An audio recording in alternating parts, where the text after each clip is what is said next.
Саламатсыздарбы, эфирде жогорку кеңештин бир апта ичиндеги иштерин чагылдырган парламент берүүсү. Депутаттар кандай мыйзам долбоорлорун колдоп беришти, бүгүнкү чыгарылыштан көрө аласыздар. Кара түтүн каптаган Бишкек дүйнөдөгү эң эле булганган шаарлардын алдыңкы сабына чыкты. Түздөн түз ден соолукка зыянын келтирип, бүгүнкү күндө өлкөдө кант диабетинен жабыркагандардын саны 75 миңден ашты. Өнөкөт ооруларды азайтууга кандай даярдыктар көрүлүүдө? Баатыр эне намына ээ көп балалуу энелердин пенсиясын көбөйтүү сунушталууда. Ушуну 1000 сом ордуна бир 3000 кылып, анан досрочный ушулардыкын алып эле койбойлубу? Төрага Нурланбек Шакиев баштаган жогорку кеңештин депутаттары Мурас достук турнирине катышты.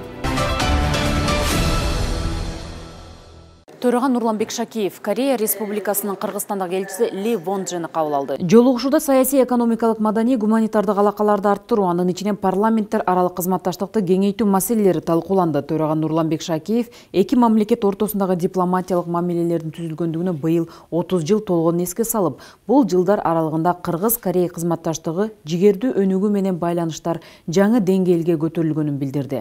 Ошондой эле Нурланбек Шакиев парламенттин ишин санариптештирүү жаатында көрсөтүлүп жаткан колдоолор үчүн ыраазылык билдирип, Корея эл аралык кызматташуу агенттиги койка аркылуу ишке ашырылып жаткан долбоорлор тууралуу сөз кылды. Жолугушууда мындан сырткары түз аба каттамдарын ачуу, Кыргызстанга инвестиция тартуу жаатында сунуштар айтылды. Ошондой эле төрага Нурланбек Шакиев жергиликтүү өз алдынча башкаруу союзунун директору Бектурган Орозбаевди кабыл алды. Жолугушууда жогорку кеңеш менен жергиликтүү өз алдынча башкаруу органдарынын байланышын бекемдөө маселелери талкууланды. Төрага Нурланбек Шакиев аймактардын өнүгүшүндө жергиликтүү өз алдынча башкаруу органдарынын ролу жогору экенин белгилеп, буга байланыштуу жогорку кеңеш алардын ишин жакшыртууга багытталган демилгелерди колдоого алып, натыйжалуу башкаруу системасын калыптандырууга керектүү мыйзам актыларын кабыл алып келгенин билдирди. Ошондой эле төраганын орун басары жана комитеттин төрагасы бир катар жолугушууларды өткөрдү. Жогорку кеңештин төрагасынын орун басары Нурланбек Азагалиев бизнес акыйкатчынын милдетин аткаруучу Нурлан Мүсөралиев менен жолугушту. Алгач жогорку кеңештин төрагасынын орун басары Нурланбек Азагалиев ал ишкерлердин укуктарын жана кызыкчылыктарын коргоого, ошондой эле Кыргызстан менен Улуу Британиянын ортосундагы эки тараптуу мамилелерди өнүктүрүүгө зор салым кошконун белгиледи. Муну менен катар Нурланбек Азагалиев парламент мамлекеттик бюджетти түзүүнүн негизги булагы болгон ишкерлер чөйрөсүнүн демилгелерин ар дайым колдоп келерин билдирди. Жогорку кеңештин эл аралык иштер, коргоо, коопсуздук жана миграция боюнча комитетинин төрагасы Улан Примов Өзбекстандын Кыргызстандагы элчиси Хуршид Мирзахидов менен жолугушту. Жогорку кеңештин тармактык комитетинин төрагасы Улан Примов акыркы жылдары Кыргызстан менен Өзбекстандын ортосунда түзүлгөн бардык деңгээлдеги түз жана үзгүлтүксүз диалогдун арасында эки тараптуу мамилелерди өнүктүрүү боюнча олуттуу оң тенденция байкалганын баса белгиледи. Достук, жакын коңшулук жана стратегиялык өнөктөштүк принциптерине негизделген кыргыз-өзбек мамилелери мындан ары дагы аймакта гүлдөп өнүгүүнү жана туруктуулукту камсыз кылууга кызмат кылат, деди Улан Примов. Ошондой эле достукту жана өз ара алаканы арттыруу үчүн Кыргызстан менен Өзбекстандын чек арага жакын жайгашкан айылдарында биргелешкен маданий жана спорттук иш-чараларды өткөрүү зарыл экендигине токтолду. Бишкектин абасы ыш, анын булганышынын негизги булактары болуп, Борбордогу жеп, мындан сырткары кара түтүндүн 70%-ын эскилиги жеткен унаалардан чыккан газ, жеке сектордагы көмүр, тигүү секторунан чыккан кездемелердин калдыктары түзүүдө. Парламент Борбор каланы кантип тазартуу, жакшыртуу маселесин кененирээк талкууга алышты. Кабарчыбыз баяндайт. Бишкек эгемендүүлүк алганга чейин жашыл, таза шаар катары айтылып келген. Азыр болсо абасы булганган эң кооптуу шаарлардын катарына кирди. Бул маалымат парламентте айтылды. Эл өкүлдөрү белгилегендей төрөлө элек баланын ден соолугуна дагы булганы чаба терс таасирин тийгизип жатыптыр. Нитраттар, оксидтер жана башка зыяндуу химикалык элементтер кирет экен.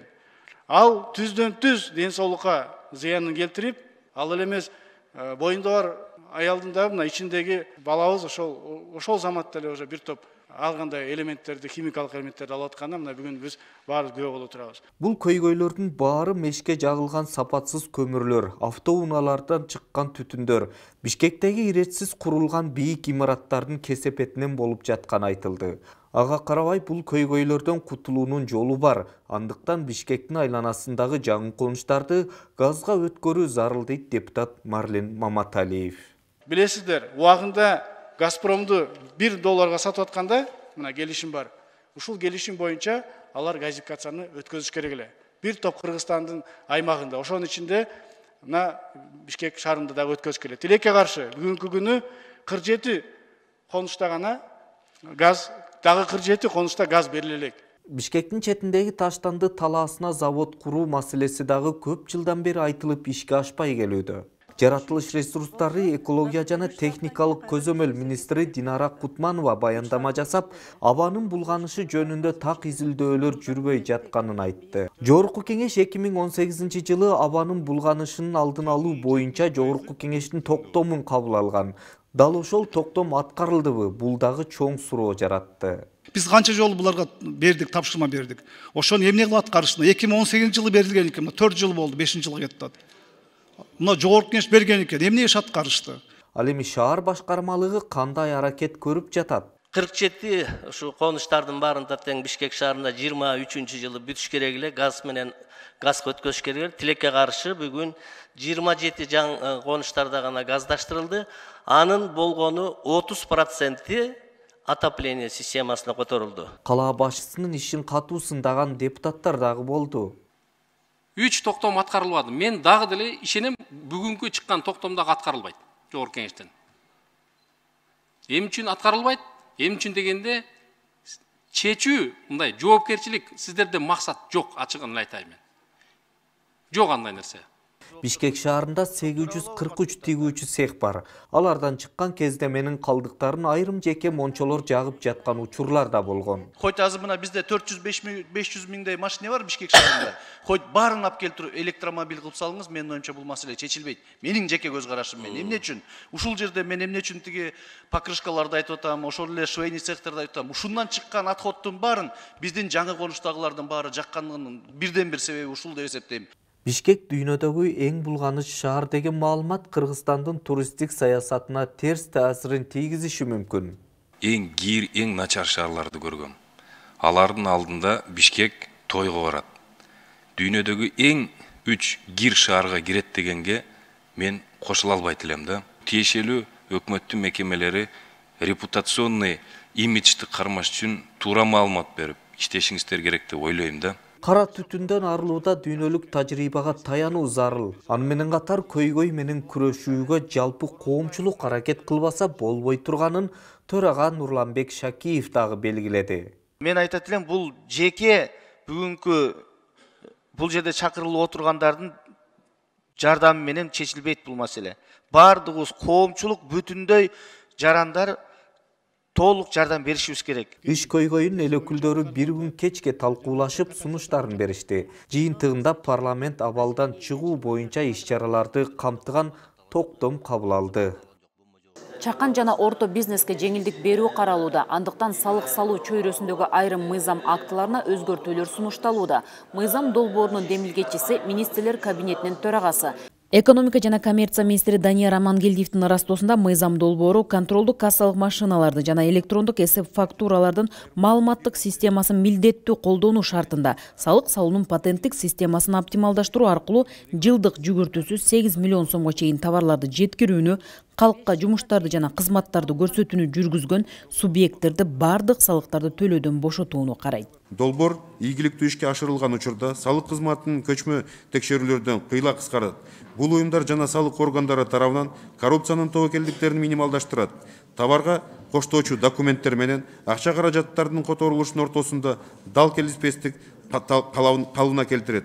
Талкууда депутат Надира Нарматова ири соода түйүндөрүндө контролдук кассалык аппараттарды колдонуу жана курулуш тармагына сатуудан алынуучу салыктын бирдиктүү ченин белгилөө керектигин билдирди. Курулуш компаниясындагыларга бир бирдиктүү салыкты түзүп берсе болбойбу дейт. Ошол мисалы үчүн 20 000 квадрат метр үй сала турган болсо, ошодон эсептеп туруп квадрат метрине бир 200бү 300бү сомдонбу эми аны карап көрөсүңөр, мыйзам ченимди карап туруп бирдиктүү бир салык төлөй турган кылса, ошондо алар пайдасын сатканынан бир төлөп, квадрат метрине бир төлөп, дагы башкасына төлөп отурбастан, ошондо силерге салык чогултканыңарга да системалуу түрдө пайда болобу беле. Депутат Айбек Алтынбеков учурда бардык нерсенин кымбаттаганына байланыштуу 8 миллион сомдук көрсөткүчтү көтөрүү зарылдыгына токтолду. Ундун баасы 8 миллион мыйзам киргенде 700-800 сом эле. Азыр 2000 сомдон жогору турат. 50 орындық балабақша 15 миллионға бүткөрүлүп ишке берилип атса, азыр 40-45 миллионду түзүп атат да. Бул жерде мыйзам долбоорунда жазып атасыздар. Чакан жана орто бизнести колдоо жөнүндө деп атасыздар да. Мыйзам долбоору негизи бардык жагынан жагымдуу эле болуп атат, жакшы эле болуп атат. Кээ бир жерлер көтөрүлүп, кээ бир жерлер түшүп атат. Бирок могу порог бар да, 8 миллион сомдукчу. Мен ушуну көтөрүп койсок деген сунушту айтып атам да мен. 15 миллионго көтөрүп койсок. Ошондой эле эл өкүлү Дастан Бекешев суютулган газга да акциз салыгын киргизүүнү сунуштайт. Предлагаю еще внести акциз на знаете, этот налог на автогаз, сжиженный углеводородный газ. Давайте рассмотрим, согласны в принципе тоже. Эгерде жеке тараптар, ишкерлер мыйзам чегинде өз убагында салыкты төлөп келсе, натыйжада көмүскө экономиканы 15%га түшүрүү пландалууда. ККМ ошондо кайсы суммадан башталат? ККМ орнотуу обычный комокторунан кече күнү митингге чыкпады беле? Да, мында болот. ККМ 8 миллионго чейинки субъект эгерде 1 жылдык объем болсо, ККМ биринчи күндөн баштап колдонот. Анан 8 миллионго чейин бүт салыктан бошотулуу көрсөтүлгөн. Тармактык комитеттин төрагасы Данияр Төлөнов мыйзам долбоорунда сунушталып жаткан нормалар экинчи окууда кеңири талкууланарын, анткени бир катар сын пикирлер жана сунуштар бар экенин жүйө келтирди. Соңунда мыйзам долбоору биринчи окууда колдоо тапты. Жогорку кеңештин социалдык саясат боюнча комитети кезектеги жыйынында онкологиялык бөйрөк оорулары, кант диабети, гепатит менен ооруган адамдарды, ошондой эле органдарын трансплантациялоо боюнча операция жасаткан жарандарды керектүү дары-дармектер менен камсыздоо боюнча саламаттыкты сактоо министринин маалыматын угушту. Кененирээк кийинки материалда. Кворум бар. 2022 жылы 192 миллион сом каражат бөлүнүп, дары каражаттары сатылып алынды. Ошондой эле вирустук гепатит үчүн 23 миллион сомго дары-дармек ташылып келинген. 2021 жылга вирустук гепатитте колдонулган препараттарды ташып келүүнүн көлөмү 39 миллион 123 миңди түзсө, 22 жылда 23 миллион 497 сомго ташылып келинген. Депутат Рысбек Атажанов аталган ооруга чалдыккандар жыл санап көбөйүп жаткандыгын белгилеп, илдеттин кесепеттерин азайтуу жаатында алгылыктуу кадамдарга баруу керектигин кошумчалады. Кантип азайтсак болот? Кантип биздин жарандарды ушул оорулардан сактайбыз? Багытыбыз профилактикага, оорулардын алдын алууга багытталыш керек. Эл арасында түшүндүрүү иштерин кеңири жүргүзүшүбүз бүгүнкү күндүн зарыл милдети болуп турат. Бул багытта биз бүгүнкү күндө бир чоң программаларды түздүк, буюрса ишти колго алабыз.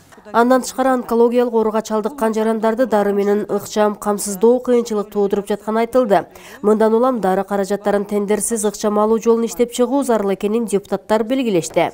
Дары-дармектердин баардыгын тең биз деген тендер менен жарыялап, мыйзамдуу түрүндө болсун депчи. Бирок айткым келген нерсе бул болуп атат да, ошо оору деген жаман нерсе экен да, ал деген тендерди күтпөйт экен да. Анан мынакей ошо мага дагы бир-эки ата-эне кайрылганда, ошо балдары онкология менен ооруп калыптыр. Убакыт кетип атат, буга болсо дагы энергозатратно болуп атышат да. Ошону бир кандайдыр бир мыйзамдаштырып, тендерди жо ыкчам түрүндө кылабызбы, жо тендерсиз кылабызбы, ошондой жагын байкаштырып көрдүңүздөрбү? Өзүбүз кайрылганбыз, жогорку кеңешке мурда дагы эме ушу тендерден бизди кутултса жакшы болот эле депчи. Анткени биз көп убакытты тендерге бөлөбүз да. Вот анан кийин башка аракет кылган жокпуз. Ошондой эле бүгүнкү күндө сасык тумоо оорусу күчөп, ооруканаларда орундардын тартыштыгы туурасында маселе көтөрүлдү. Эл өкүлдөрү бул боюнча кандай иштер жүрүп жатканына кызыгышты. Бүгүнкү күндө жана вирустук инфекция боюнча, балдардын вирустук инфекция боюнча абдан көбөйүп атат. Кандай иш-чаралар болуп атат? Чындап көтөрүлүп атат. Ошон үчүн баягы койкалардын санын көбөйтүү боюнча атайын буйрук чыгарылды, бүт жалпы республика боюнча. Андан тышкары биз жанагы вакциналар менен эмдөө иштерин жүргүзүп атабыз. Жыйынтыгында бир катар сунуш пикирлер айтылып, берилген маалыматты эске алуу чечими кабыл алынды. Колдонуудагы мыйзамдарды инвентаризациялоо жана конституцияга шайкеш келтирүү максатында министрлер кабинети айрым мыйзам актыларына өзгөртүү киргизүү жөнүндөгү мыйзам долбоорун жогорку кеңештин кароосуна киргизди. Анын ичинде тышкы миграция жөнүндө, тышкы эмгек миграциясы жөнүндө жана чет өлкөлүк граждандардын укуктук абалы тууралуу мыйзамдар камтылган. Аталган мыйзам долбоору жаңы конституциядан улам келип чыккан өзгөртүүлөрдү, жаңы заман шартына ылайык жаңыланууну, миграция маселесиндеги мүчүлүштүктөрдү жөнгө салуу максатын көздөйт. колдонуудагы мыйзамдардын баардык тексти боюнча өкмөт деген сөз, министрлер кабинети деген сөздөргө алмаштырылган. Долбоор менен ошол тышкы миграция жөнүндө мыйзамына тышкы миграцияны эсепке алуунун бирдиктүү системасы деген түшүнүк киргизилген. Бул СУМ деп коебуз. Бул системанын негизги максаты ошол миграциялык агымдарды жөнгө салууга, ар кандай мыйзамсыз иштерди алдын алуу жана болтурбоого багытталган. Мыйзам долбоорун талкуулоодо депутаттарды мигранттарга айрыкча тоскоол болуп жаткан жагдайлар кызыктырды. Анан ушу флажок маселесин алдын ала тыюу, чыгууга тыюу бар экендигин Кыргыздын жараны, Кыргызстандын жараны кантип билсе болот? Чек ара кызматына эле ошо жазуу түрүндө эле ал жерде бизде үлгүлөрү жазылган. Ошонун негизинде арыз жазат, арыз жазганда биз 10 күндүн ичинде жообун беребиз. Тышкы миграцияны эсепке алуунун бирдиктүү системасы бир катар мамлекеттик органдардын башын бириктирген. Бирок чек арага келгенде эмне үчүн сага желекче коюлуп калганын кимден сураарыңды билбейсиң. Единая система учета внешней миграции у вас, она может интегрироваться с другими системами, налоговой службой, судебным департаментом, электронным нотариусом? На сегодняшний день к единой системе учета внешней миграции подключена эта пограничная служба, мы являемся пользователем. Также к этой системе подключен это Госкомитет национальной безопасности, Министерство внутренних дел, Министерство иностранных дел, а также соответствующие госорганы. Мына ушул маселе жогорку кеңеш тарабынан буга чейин деле бир нече ирет козголуп, ал турсун 6 ай мурун министрлер кабинетине тапшырма берилген. Бирок жылыш жок, инвесторлорго да ыңгайсыздык жаратууда. Инвесторлордун визасыз кылып 2 жумага бияка келип карап койсун, ушул инвестиционный климат улучшаш керек да, шарт түзүш керек. Аягындан канча 2 жылдан ичинде канча инвесторлор кетип калды. Ошол эле Өзбекстанга, Казакстанга кетип калды да баарын чыгып кетти бизден. Бул маселе боюнча бүгүнкү күндө Тышкы иштер министрлик талдоо жумуштарды жүргүзүп атат. Сиз туура айттыңыз. Казакстан жана Өзбекстан тажрыйбасын аз карап изилдеп атабыз. Желекчени кээде кайсы орган койгону да белгисиз болуп калат экен. Айрыкча жеңил желпи карызы бар жарандар үчүн чек арадан өтүү кыйынчылыктарды жаратууда. Аэропорттордо төлөп берип коюп эле жолунан калбай кете бере турган шарт түзүп берилсе жакшы болмок дешти депутаттар. Азыр миграцияга кетип аткан жарандар вдруг берде автомашина карызы болсо или налог ошол органдардын кайсы органдар карызы болсо, они же кайра кайтып келип билетин сдавать этип туруп. Опять же ошол эле немелер болот экен да азыр кайра эле. Мүчүлүштүктөр. Ошо ар бир кыргыз жараны чек арадан чыгып кетип атканда ошо судебный департаменттин порталына кирип онлайн күнү түнү текшерсе болот. Ошо чектөөсү барбы экен депчи. Туура айтасыз, бирок ошол эле учурда мына терминалда айтабыз, биз разговариваем аз болот. Буну ойлонбой эртерээк коюш керек да. Ошол жаран барып кыйналбай аэропорттон карызы болсо төлөй учуп кетиш керек. Чет жактарга каттаган жарандар сот департаментинин сайтына кирип карызы бар жогун карап алып, анан жолго чыгышы керек экен. Сиз айтып атасыз, мына судебный департамент сайтына киргиле деп. Мен киришим мүмкүн. Айылдагылар билбейт да кандай сайт кирип, кандай билиш керек экен. Ошону кандай шартты түзүп, кандай дегенде, ошо биздин жарандан өтүп баратканда мына жакында эле мына чоң апкадан өтүп баратып, бир соттон бир чечим чыккан экен, кайра 800 километр кайра барып, ал акчасын төлөп, кайра кетип баратат. Ойлосоңуз 2 сутка жоготуп атат жолдо. Мына ушул өңдүү талкуудан кийин депутаттар биринчи окууда колдоого алып, экинчи окууга айтылгандарды эске алуу менен жакшылап иштеп чыгууну сунушташты. Учурда 1100 сом пенсия алгандар бар. Эми социалдык фонд демилгелеген мыйзам долбоору колдоо таап калса, эң төмөнкү пенсия 3170 сомду түзөт. Мындай маалымат Жогорку Кеңештин мамлекеттик пенсиялар социалдык камсыздандыруу жөнүндөгү мыйзамына өзгөртүүлөрдү киргизүү долбоорун кароодо белгиленди. Бүгүнкү күндө аталган мыйзамга киргизилип жаткан өзгөртүүлөр пенсия чектөөнүн камсыздандыруу принциптерин күчөтүү, адилеттүү шарттарды түзүү жана пенсия чектөөдө калкка кызмат көрсөтүүнү жакшыртуу максатын көздөйт. Акыркы убакта пенсиялык системанын адилеттүүлүгү, төлөнгөн камсыздандыруу төгүмдөрү менен алынган пенсиянын өз ара байланышы боюнча маселелер барган сайын көтөрүлүп жатат. Кыргызстанда жалпы баатыр энелердин саны болжол менен 33 миңдин тегерегинде. Баатыр эне наамындагы көп балалуу энелердин пенсиясына кошумча 3 миң сомдон каражат берүү сунушун депутат Аманкан Кенжебаев билдирди. Жана баатыр энелерге өзүңүз айтып кеткендер 1000 сом кошот депчи. Өзүңүздүн оюңуз кандай? Ушу биздин баатырлар 7 баладан өйдө көздөй алат, ушуну 1000 сом ордуна бир 3000 кылып, анан досрочный ушулардыкын алып эле койбойлубу? Аманкан Батырбекович, бул жерде биз наоборот азыр мындай эгерде багуучусунан айрылган учур болгондо күйөөсү каза болуп калса, аялы ошол күйөөсүнүн пенсиясын өтөт да көбүрөөк пенсия алып калат, күйөөсүнүн пенсиясы көбүрөөк болгон. Анан ошол өткөн учурда Батыр эне деген жана 1000 сом кошулуп атпай, ошонусун албай калчу да. Биз наоборот ошону алыш керек деп киргизип атабыз. Талкуу маалында пенсия боюнча улгайган жарандардын эсебинен үнөмдөбөй, кайра аларга көбөйтүү тарабы эске алынышы керектиги айтылды. Биз инвестор табышыбыз керек, завод, фабрика иштешибиз керек. Биз ошол жакты карап, акчаны кантип көбөйтсөк болот деш керек. Анан пенсия алып аткан пенсионердин акчасын бул жерде бир укугун тебелеп аларды кармабашыбыз керек. Реформага ошондой багытта алып кетип атасыздар сиздерчи. Пенсиядан үнөмдөйбүз. Ушу норманы макул, ушу норманы киргизүү менен канча акча каражат үнөмдөп атасыздар сиздерчи? Эгерде 5 жыл трудовой стаж болсо, айымдар 20 жыл, эркектер 25 жылда. Эгерде 5 жыл, 6 жыл, 10 жыл, 15 жыл болуп калса, биз ошону пропорционально эле кошобуз да, базалык бөлүгүнчү. Ошондо биз базалык бөлүгүн баардыгыныкын бирдей тегиз 3170 сом болуш керек деп атабыз. Буга 1 миллиардтай акча керек. Биз наоборот чыгаша болуп атабыз бул жердечи. Эч кандай акча үнөмдөбөйбүз бул жерде. Кечириңиз, үнөмдөп атасыздар. Социалдык фондко катталгандардын саны 1 миллиондон ашык, бирок реалдуу түрдө маянасынан 2000-3000 сом төлөгөндөр 600 000 адам.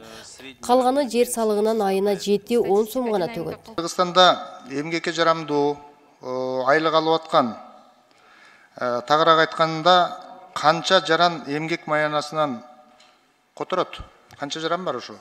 10 сомдон төлөгөндөрдү айына аны общий эсепке албайбыз да, ол общий эсепке алынгандары 600 000. 600 000. Канча пенсионер бар? Бүгүнкү күнгө 740 000 болду. Жиында депутат Талант Мамытов мамлекеттик кызматта отургандар социалдык кызматтардан пайдалана аларын билиш керектигин белгиледи. Жалпы накопительный фонд 2%. Бүгүнкү күнү кайсы сумманы түзөт? Бүгүнкү күндө 34 миллиард. 11-12% инвест доход кылып, ар бир жаранга разноска алып беребиз. Ошол жөнүндө маалымат бериш керек да жарандаргачы. Тилекке каршы мына мамлекет кызматта иштеген кызматкерлер бардыгы билбейт. Билсе да маалыматы жок. Квартира батир ала турган болсо, алганга акысы бар. Операция болгон болсо, ошол каражатты алганга акысы бар. Анан мамлекеттен башка жакка көчүп аткан болсо, акысы барды биз киргизгенбиз. Бул норма иштеп атат. Бирок тилекке каршы көбү билбейт да буну. Жыйынтыгында мамлекеттик пенсиялык социалдык камсыздандыруу жөнүндөгү мыйзамына өзгөртүүлөрдү киргизүү тууралуу мыйзамдын долбоору бир добуштан колдоо тапты.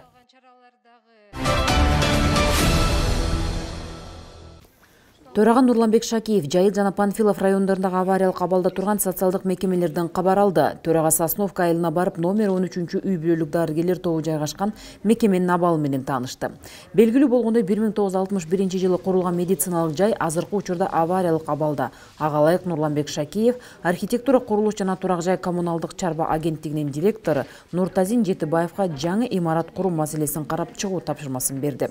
Муну менен катар жолугушууда жергиликтүү эл алгач ирет аталган айылга жогорку кеңештин төрагасы келип жатканын белгилешип, аймакта жол жана суга суу маселеси курч экенин маалымдашты.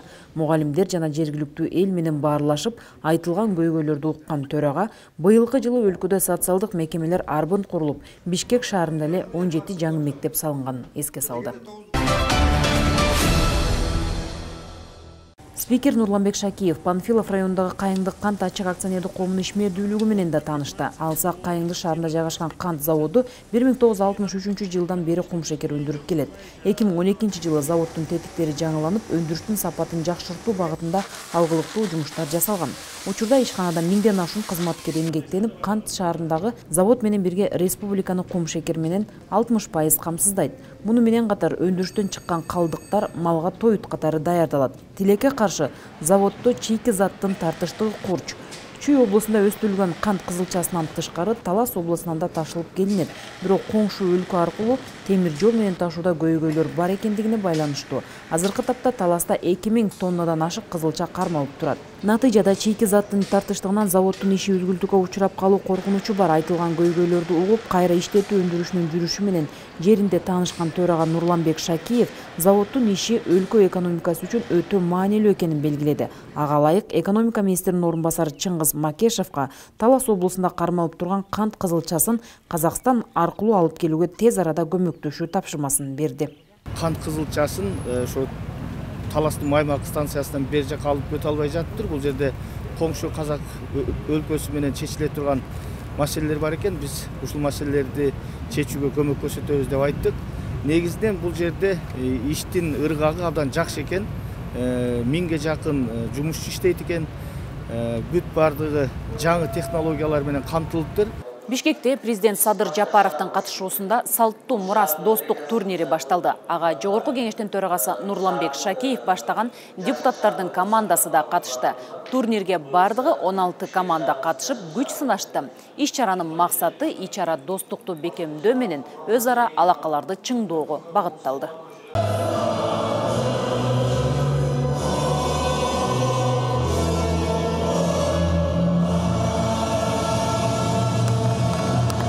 Бүгүн бул жерде баары жөнөкөй. Мамлекет башчы, спикер, элчилер, Фемида өкүлдөрү, дарыгер, өнөр адамдары. Алардын башын бириктирген бир гана спорт.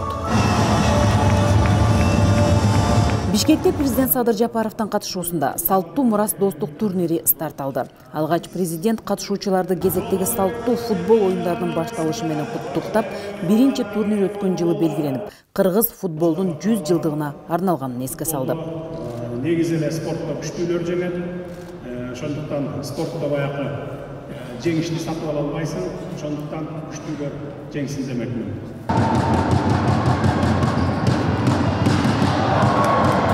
Башында футбол аркылуу беттешүүгө 6 команда катышкан. Экинчи турнирге 12, учурда алардын саны 16га жеткен. Муну менен мындай турнирге кызыгуу күчөгөнүн белгилөөгө болот. Мамлекет башчы Садыр Жапаров баштаган президенттик администрация менен футбол федерациясы оюн көрсөттү. Бул жерде утушка президенттик администрация жеңишке болду. Мындан сырткары азыр биздин жогорку кеңештин депутаттары менен бизнес өкүлчүлүктөрү таймашка чыкмакчы. Ишкерлер менен болгон футболдук таймашта парламентарилер 2-0 эсебинде бизнесмендерди жеңүүгө жетишти. Топту дарбазага 2 жолу эл өкүлү Жаныбек Абиров киргизди. Кичине кыйыныраак болду. Аларда 65% топ аларда болду. Биз 2 контратака менен утуп алдык. Жанталашып өзүмдү эле чыгарам деген ошондой максат жок. Жалпы командабыз финалга чыгып, турнирди утсак, менин оюмча жогорку кеңештин бул жалпы утушу болот. Бийлик башындагылардын мындай таризде үлгү көрсөтүшү, алардын спортко кайдыгер карабагандыгы, кыргыз футболун өнүктүрүүгө кошкон салымы. Төрага Нурланбек Шакиев өлкөдө футболго кыргызстандыктардын кызыгуусу өсүп жатканын, андыктан спорттун бул түрү элдин башын бириктирүүдө маанилүү рол ойнорун ырастады. Бул турнир барган сайын өзүнүн кызыгын арттырып, командалардын келгени боюнча дагы мына биринчи келгенде уюштурганда 6 болсо кийин 12, бүгүн 16 команда, бул деген кызыгуу болуп, бул эми албетте сергек жашоо эле эмес бул спорт. Бул ынтымак, биримдик дагы да. Ушул жерде бир топ мындай бир жакшы ийгиликтер башатып башталат. Себеби дегенде спорт рух берет, адамдарды бириктирет. Ошон үчүн биз да жогорку кеңеш өзүбүздүн командабыз менен келдик. Мен ойлойм, биз дагы бир жакшы оюн көрсөтүп, байгелүү орундардын бирине жетишебиз деп. Командалар 4 топко бөлүнгөн. Эй тайпасы президенттин командасы, Фемида журналисттер спорттук федерациялар. Би тайпасы жогорку кеңеш, коопсуздук, достук, бизнес. Си тайпасы алга, элчилер, спорт жылдыздары, билим. Ди тайпасы ыйман, өнөр, аймактар, ден соолук. Жалпыстан биз ушул спортту колдошубуз керек деп эсептейм. Буга жаштардын кызыгышын биз бирден бир ошо пропаганда кылып атканыбызды сезем жана ошондой эле жалпы эле өзүбүздүн Кыргызстаныбыздын ынтымагыбыздын биригиши мамлекеттик кызматкерлердин эл үчүн иштеп, эл үчүн мындай жакшы биригип идеяларды чыгарып жумуштарды аткарса жакшы болот деген ушундай турнир экен. Бул турнир кызыктуу болуп өтөт деп ойлойм. Көрүп атасыздар, бул эч кандай фальшивый эмес, реалдуу түрдө министрлер, президент өзү жана башка аймактан келген губернаторлор, акимдер баардыгы айтып катышып ушул турнирге ойноп отурабыз. Бул программа парламенттин коомчулук жана жалпыга маалымдоо каражаттары менен иштөө бөлүмү тарабынан даярдалып, сиздерге мен Жылдыз Жолдошбаева сунуштадым. Аманчылыкта көрүшкөнгө чейин саламатта калыңыздар.